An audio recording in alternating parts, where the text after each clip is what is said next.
Bonjour à tous, je vous invite à vous abonner à cette chaîne, à aimer, à partager, à commenter ces vidéos, c'est très important, une manière de nous soutenir. Merci à vous tous. Allez, c'est au tour de François Bousquet. Bonjour François, comment allez-vous? Bonjour Nicolas. Vous allez bien? Ça va? Merci, je vois que vous avez un plateau magnifique, somptueux. Eh ben exactement, mais nous sommes sur ligne droite, monsieur. Voilà, alors ce matin, c'est le mercredi et c'est l'heure, le moment tant attendu de votre chronique transsexuelle, les nouvelles hyènes de garde, cher François. Dites-nous en plus. Oui, je reviens, un petit retour sur 10 jours d'hyperviolence des trans qui n'ont pas vraiment ému les médias centraux. Question. Si votre enfant se prend pour un chien de compagnie, allez-vous lui donner des croquettes? Non, bien sûr. S'il se prend pour un hamster, allez-vous installer dans sa chambre une roue ronze bonbon? Non, bien sûr. Et s'il se prend pour un oiseau, allez-vous le lâcher dans le vide du 6e étage? Non, non et non. Alors pourquoi, si votre ado veut transitionner, devriez-vous la fermer?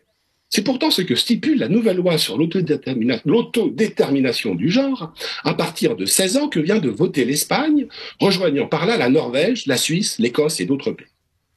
Alors, comment en est-on arrivé là?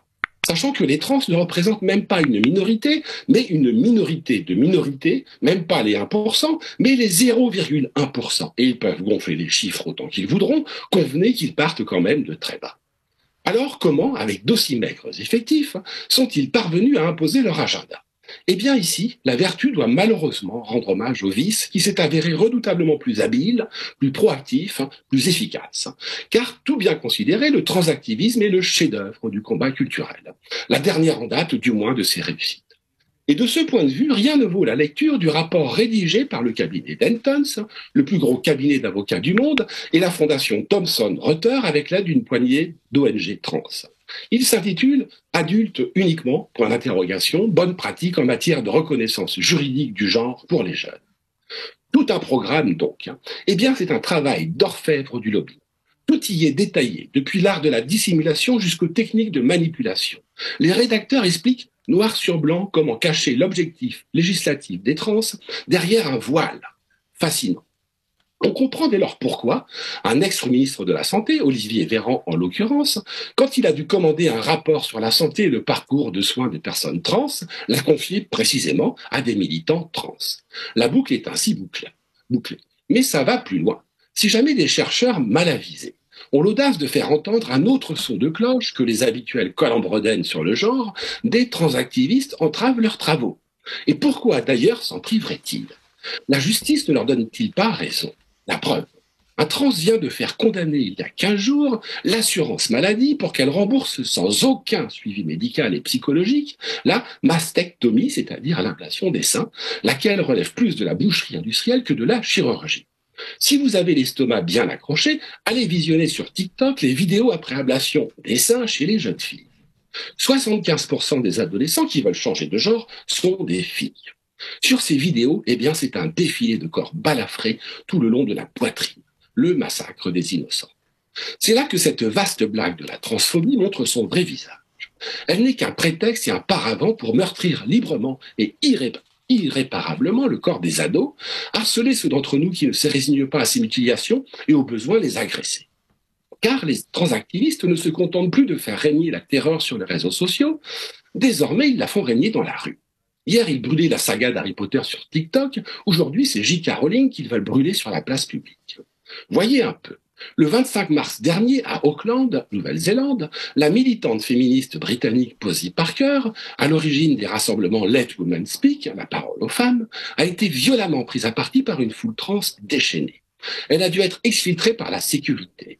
J'ai réellement pensé que si je tombais par terre, a-t-elle avoué paniquée, ce jour-là, je ne me serais jamais relevée.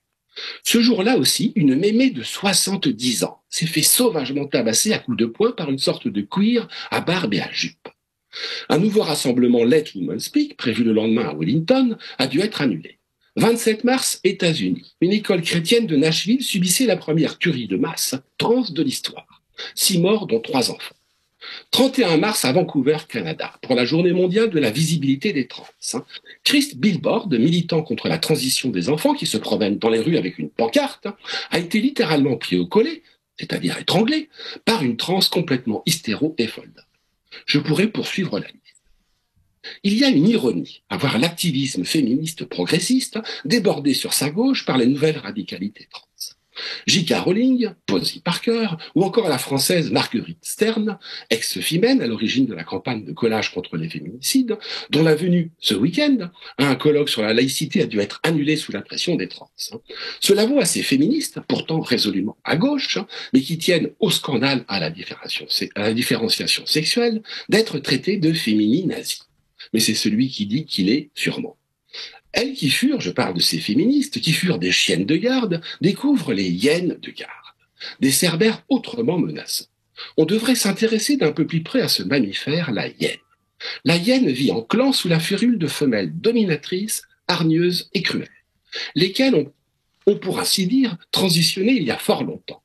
Plus agressives que n'importe quel mâle de leur espèce, elles affichent des taux de testostérone vertigineux, si bien qu'elles ont développé des clitoris, oui, des clitoris érectiles, et je parle bien des femelles hyènes, en forme de pénis, emblème phallique de leur domination totale sur le clan. Accessoirement, la hyène toujours, l'une des plus puissantes mâchoires du règne animal.